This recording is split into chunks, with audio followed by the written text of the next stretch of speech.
Super cup ফাইনালের আগে ইস্টবেঙ্গল এবং গোয়া এই দুই ফাইনালিস্ট শিবিরের খবরের থেকে বেশি এই মুহূর্তে যে বিষয় নিয়ে আলোচনা হচ্ছে সেটা হচ্ছে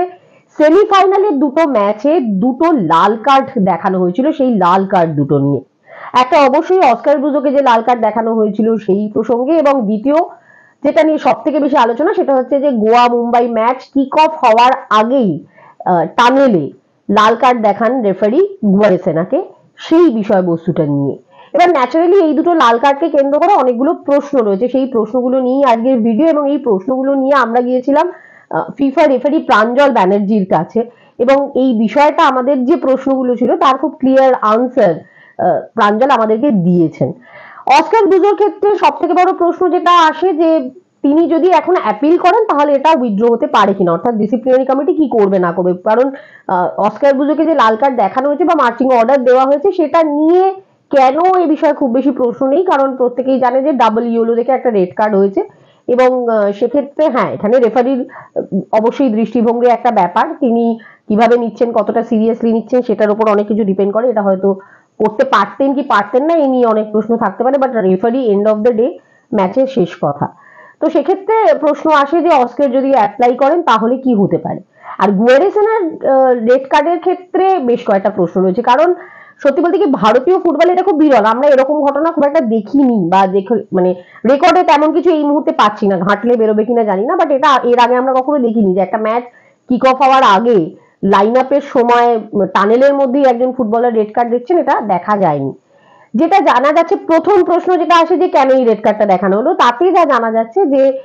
গুয়ালেসেনার পোশাক জনিত কিছু সমস্যা ছিল, তার শর্টস অ্যান্ড ইনার থার্মালের কালার নিয়ে বোধহয় ম্যাচ করছিল না, এরকম কিছু প্রবলেম হয় যে কারণে তাকে এই ম্যাচে রেফারিং এর দায়িত্বে থাকা প্রতীক মন্ডল তিনি বলেন যে এটা চেঞ্জ করে আসে, এবং এটা শুনে কিন্তু গুয়ালেসেনার ড্রেসিং রুমে যান এবং সেটা চেঞ্জ করে ফিরে আসেন, কিন্তু আসার পর টানেলে যখন তিনি ছিলেন তখন তিনি রেফারির উদ্দেশ্যে কিছু খারাপ মন্তব্য করেন এবং কিছু অশালীন অঙ্গভঙ্গি করেন, যেটা বরদাস্ত করতে পারেনি প্রতীক, এবং তিনি সেখানেই স্ট্রেট রেড কার্ড দেখান, এবং এরপর আমরা দেখি যে মানোলো মার্কুয়েজ তাকে তার পরিবর্তে সিভেরিও টোরোকে খেলান। এটা গেল কি কারণে রেড কার্ড দেখানো হয়েছিল। দ্বিতীয় প্রশ্ন খুব স্বাভাবিকভাবেই আসে যে জেনারেলি রেড কার্ড যদি কোনো ফুটবলারকে দেখানো হয় তখন তো তার পরিবর্ত হিসেবে কোনো ফুটবলার নামানো হয় না, সংশ্লিষ্ট দল যে দলের ফুটবলারকে রেড কার্ড দেখতে হয়েছে সেই দল 10 জনে খেলে, তাহলে কেন রেড কার্ড দেখানোর পরেও 11 জনে গোয়া খেললো, গোয়া কিন্তু 10 জনে তো ম্যাচটা খেলেনি, গোয়া 11 জনই ম্যাচটা শুরু করলো খেললো, সেটা কি করে সম্ভব হলো, এটা নিয়েও একটা প্রশ্ন ছিল, এটা একটা টেকনিক্যাল পার্ট, অবভিয়াসলি নিয়ম আছে বলেই সেটা খেলানো হয়েছে, সেটা নিয়েও একটা প্রশ্ন ছিল, এবং অ্যাকর্ডিং টু প্রাঞ্জল তিনি আমাদেরকে যেটা জানালেন যে এটা অ্যাকর্ডিং টু রুল বুক যদি ম্যাচ কিক অফ হওয়ার আগে কোনো ফুটবলার রেড কার্ড দেখে তাহলে তার জায়গায় অন্য ফুটবলারকে খেলানো যেতে পারে, টিম 11 জনেই লাইন আপ হবে, 11 জনেই খেলবে, কিন্তু সেক্ষেত্রে সাবস্টিটিউট বেঞ্চে কিন্তু একজন ফুটবলার কম থাকবে, অর্থাৎ সাবস্টিটিউট বেঞ্চ থেকে একজনকে ফার্স্ট ইলেভেনে আনা যাবে, কিন্তু তার পরিবর্তে ওভারঅল 15 জন বা 16 জনের যে টিমটা হয় সেখানে নাম্বারটা কমে যাবে, সেখানে নাম্বারটা কিন্তু 1 থাকবে না, সেক্ষেত্রে যে সাবস্টিটিউট কম হবে এমন নয়, যদি ম্যাচে 5টা সাবস্টিটিউট থাকে তো একটা টিম 5টা সাবস্টিটিউটই করতে পারবে, কিন্তু সাপোজ যদি তাদের 8 জন এক্সট্রা ফুটবলার থাকে তার জায়গায় 7 জন হয়ে গেল, তখন ওই 7 জনের মধ্যে থেকে 5 জনকে করতে হবে, এইটা হচ্ছে রুল, এবং এই রুল অনুযায়ী গোয়া কিন্তু রেড কার্ড একজন ফুটবলার দেখা সত্ত্বেও মুম্বাইয়ের এগেইনস্টে 11 জনেরই দল নামাতে পারলো বা খেললো, এবং অবভিয়াসলি তারা জিতে ফাইনালে পৌঁছলো। এটা গেল দ্বিতীয় প্রশ্ন। তৃতীয় প্রশ্ন যেটা অস্কারের ক্ষেত্রে প্রযোজ্য সেটা গুয়ারেসেনার ক্ষেত্রেও প্রযোজ্য, যে এই শাস্তিটা কি কমতে পারে, কারণ তারা যদি অ্যাপিল করে, কারণ এরকম তো খুব একটা দেখা যায়নি, এক্ষেত্রে অবশ্য প্রাঞ্জলের পরিষ্কার বক্তব্য এটা পুরোপুরি ডিপেন্ড করছে ডিসিপ্লিনারি কমিটির উপর, কারণ অ্যাকর্ডিং টু রুল বুক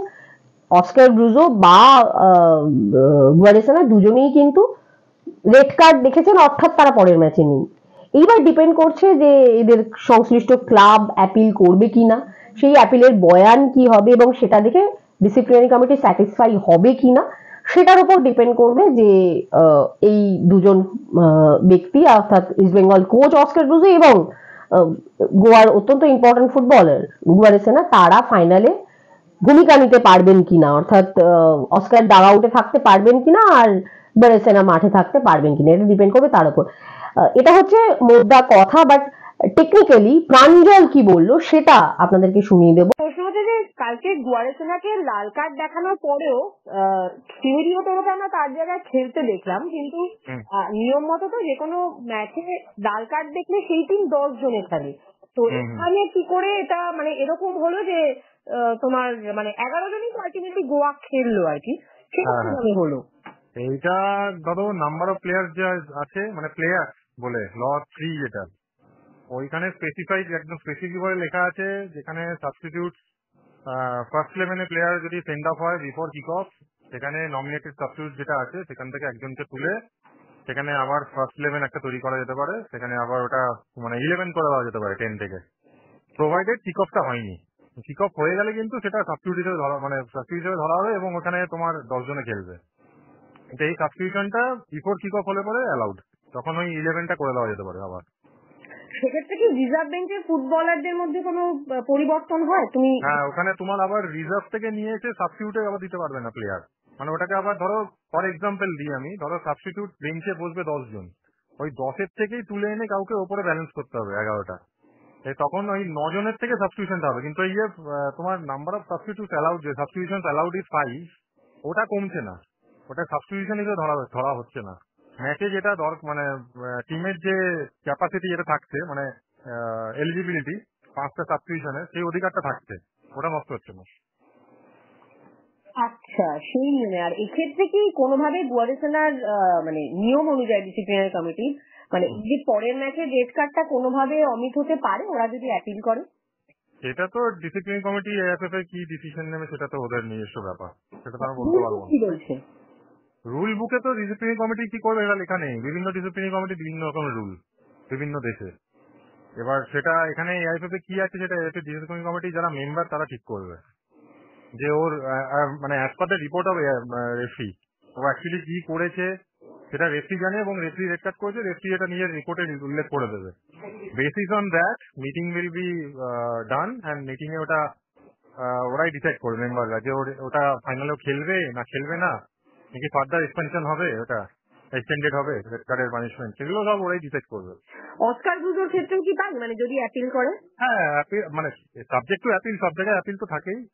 এই ভিডিওটা এই বিষয় নিয়ে কথা বলার ছিল। আপনাদের মতামত অবশ্যই কমেন্ট বক্সের মাধ্যমে এই ঘটনা নিয়ে এবং এই ভিডিও নিয়ে আমাদেরকে জানান। আর ভিডিওটা ভালো লেগে থাকলে লাইক করুন, শেয়ার করুন এবং অবশ্যই সাবস্ক্রাইব করুন আমাদের চ্যানেল অলস্কোর টিভি।